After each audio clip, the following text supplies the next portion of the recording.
നിങ്ങളുടെ ഫേവറേറ്റ് സീരിയലുകൾ ടിവിയിൽ വരുന്നതിന് മുൻപേ സൺ നെക്സ്റ്റ് ആപ്പിൽ കാണാം. ഇനി എല്ലാവർക്കും മുൻപേ കാണൂ.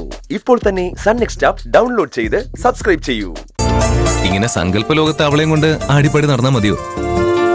സ്വപ്ന ലോകത്ത് നിന്നും അവളുടെ കൈയും പിടിച്ച് ശരിയായ ലോകത്തേക്ക് നടന്നു പോണ്ടേ? ജീവിതം തുടങ്ങണ്ടേ? അതിന്റെ ആലോചനയില്ല. അല്ല, നീ അവളെ സ്നേഹിക്കുന്നത് അവൾക്കറിയാവോ? അവളോട് പറഞ്ഞോ? ഇല്ല സർ, ഉടനെ പറയും. എനിക്കെപ്പോഴും അവളെ പരിചയപ്പെടുത്തി തരാ. ഉടനെ. ആദ്യം ഞാൻ അവളോട് ഇഷ്ടമാണെന്ന് പറയും. അവൾക്കും എന്നെ ഇഷ്ടമാണെന്ന എന്റെ വിശ്വാസം. അതിനുശേഷം ഞാൻ അവളെ കൂട്ടിക്കൊണ്ടുവന്ന് സാറിന്റെ മുന്നിൽ നിർത്തും. സാറ് അന്തം വിടും. ഇവളായിരുന്നു എന്ന് സാർ അത്ഭുതത്തോടെ ചോദിക്കും. പെട്ടെന്നാവട്ടെ, എനിക്ക് എത്രയും പെട്ടെന്ന് നിങ്ങളുടെ കല്യാണം കൂടണം. വൈകാതെ നടക്കും സർ. ഇനി നമ്മളാ പാടേണ്ടത്. മോഞ്ചേട്ട പാട്. എനിക്ക് പാട്ടൊന്നും ഓർമ്മ വരുന്നില്ല. ഒന്ന് ഓർത്തു നോക്ക്. ഓർക്കണമെങ്കിലേ ഓർക്കാനുള്ള പ്രചോദനം കിട്ടണം. സൗ മോഹൻചേട്ടന് ഉദ്ദേശിച്ച പ്രചോദനം എന്താന്ന് എനിക്ക് മനസ്സിലായി. ഞാനായിട്ട് മോഹൻചേട്ടന്റെ പ്രചോദനം നഷ്ടപ്പെടുത്തുന്നില്ല. നീ എങ്ങോട്ടേ പോന്നേ? നമ്മൾ ആരുടെയും സ്വർഗത്തിലെ കട്ടുറുമ്പായാലേ മരിച്ചു കഴിഞ്ഞാ നരകത്തിലെത്തുക. അവിടെ കട്ടുറുമ്പായിട്ട് ജനിക്കും. എനിക്ക് നരകത്തിലെ കട്ടുറുമ്പാവാൻ വയ്യ. മറിക്കേ മാറ്. മോഹൻ ചേട്ടാ ഒന്ന് മറിക്കേ.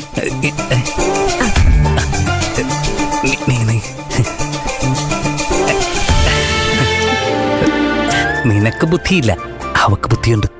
ബുദ്ധിയില്ലാത്തതേ മോഹന. ഇതെല്ലാരും അറിയിച്ചാലേ മോഹന് സമാധാനാവും. അറിയട്ടെ. ഗാർമെന്റ്സ് ബ്യൂട്ടി കുമാരി ജയന്തി മോഹന്റെ സ്വന്തമാണെന്ന് എല്ലാരും അറിയട്ടെ. പാട് മോഞ്ചേട്ടാ. പാട്ടൊന്നും ഓർമ്മ വരുന്നില്ല പാറു. പ്രചോദനം കിട്ടിയിട്ടും പാട്ട് വരുന്നില്ലേ? പ്രചോദനം കിട്ടിയപ്പോ പാട്ടിന്റെ ശ്രദ്ധ അങ്ങോട്ട് മാറിപ്പോയി. ഇപ്പൊ ഏതിലാ ശ്രദ്ധയെന്ന് എനിക്ക് മനസ്സിലായി. അക്ഷരം ഒപ്പിച്ച് പാടാനല്ലേ പ്രയാസം. അതുകൊണ്ട് അന്താക്ഷരി വിട്. മീര നന്നായിട്ട് പാടും. മീര ഒരു പാട്ട് പാടും. അയ്യോ മാഡം, മീര പാടുന്ന കേൾക്കാൻ നല്ല രസാ. പാട് മീര. പാടാം.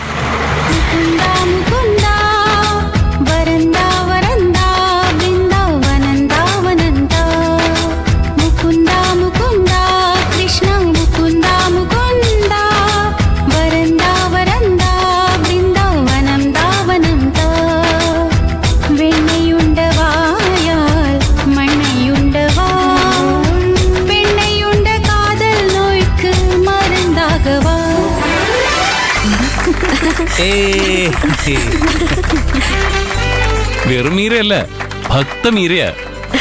മീരയുടെ കൃഷ്ണഭക്തിയിൽ നമ്മളും അങ്ങോട്ട് അലിഞ്ഞുപോയി. നമ്മളെല്ലാരും പാട്ടുപാടി. പക്ഷേ കൈലാഷ് സാറ് ഇതുവരെ 2 വരി പോലും പാടിയിട്ടില്ല. ഇനി കൈലാഷ് സാറ് പാടണം. എനിക്ക് പാടാൻ അറിയില്ല ജയന്തി. അതൊന്നും പറഞ്ഞ പറ്റില്ല. കൈലാഷ് സാർ പാടിയേ പറ്റൂ. കൈലാഷിന് പാടാൻ അറിയില്ല എന്ന് പറഞ്ഞില്ലേ? പാടാൻ അറിയാത്ത ആളെ എന്തിനാ വെറുതെ നിർബന്ധിക്കുന്നേ? Absolutely irritating. ഇവള് വരുന്നുണ്ടെന്ന് അറിഞ്ഞപ്പോഴേ ഞാൻ പറഞ്ഞതാ എന്തോ അല്ലുമുണ്ടാക്കാനുള്ള പരിപാടിയാന്ന്. കൈലാഷിനെ പാർവതിയുടെ പേരൻസ് ക്ഷണിച്ചത് കൊണ്ട് കൈലാഷ് പോകുന്നു. അത് ഓക്കെ. ക്ഷണിച്ചാ പോകേണ്ടത് മര്യാദയാ. പക്ഷേ കൈലാഷ് ആരാണെന്ന് കൈലാഷ് മറന്നു പോരുത്. നമ്മുടെ ഡിഗ്നിറ്റി നമ്മൾ കീപ് ചെയ്യണം.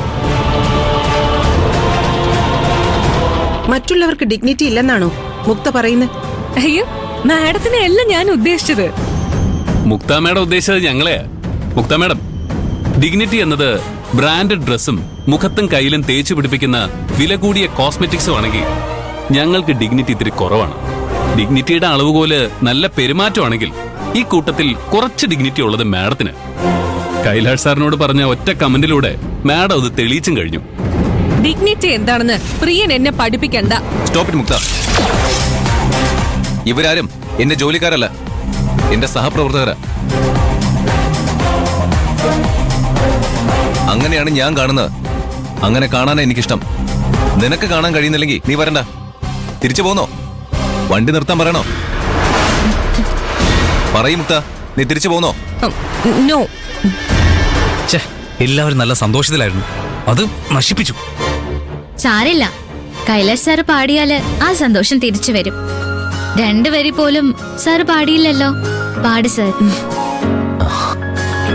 ശരി, ഞാൻ പാടാം.